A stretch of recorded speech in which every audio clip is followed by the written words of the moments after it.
બનાસકાંઠામાં એક દર્દી Covid positive, Banas civil alert.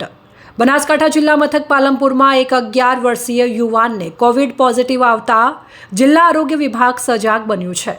જિલ્લાની સૌથી મોટી બનાસ ડેરી સંચાલિત બનાસ સિવિલ હોસ્પિટલમાં 800 બેડ સેન્ટ્રલ લાઇન ઓક્સિજન તેમજ વેન્ટિલેટર સાથે સુસજ્જ બનાવાયા છે।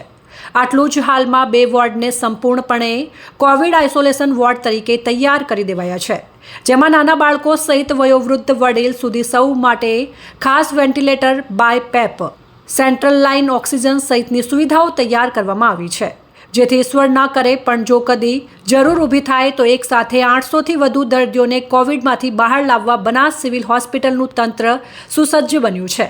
આ અંગે બનાસ મેડિકલ કોલેજના ચેરમેન પીજે ચૌધરીએ જણાવ્યું હતું કે કોરોનાની ગમે તેવી કપરી સ્થિતિ આવે પણ વધુમાં વધુ લોકોની જિંદગી કેમ કરી બચાવી શકાય તે માટે અમારી બનાસ સિવિલ હોસ્પિટલે સંપૂર્ણ તૈયારીઓને આખરી ઓપ આપી દીધો છે। ગઈકાલે એક પેશન્ટનો RT-PCR રિપોર્ટ જે છે એ પોઝિટિવ આવ્યો છે। એ પેશન્ટ અહીંયા તો ઇન્ડોર થયો નથી, પણ એના કારણે અમે આજે એનો એક વોર્ડ તૈયાર કરી દીધો છે 20 બેડનો।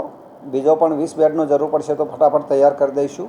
અને એમાં વેન્ટિલેટર, મોનિટર એ તમામ રીતે સુસજ્જ છે અને તમામ બેડ સેન્ટ્રલ ઓક્સિજન લાઇનથી પણ કનેક્ટ છે। બનાસ જનરલ હોસ્પિટલ છે એમાં ઓક્સિજન પૂરતો છે, 800 બેડ ઓક્સિજન સેન્ટ્રલ લાઇન સાથે કનેક્ટેડ છે। અમારી પાસે વેન્ટિલેટર પણ પૂરતા છે, ડૉક્ટર સ્ટાફ પૂરતો છે, નર્સિંગ સ્ટાફ અને સપોર્ટિંગ સ્ટાફ પણ પૂરતો છે અને મેડિસિન પણ પૂરતી છે।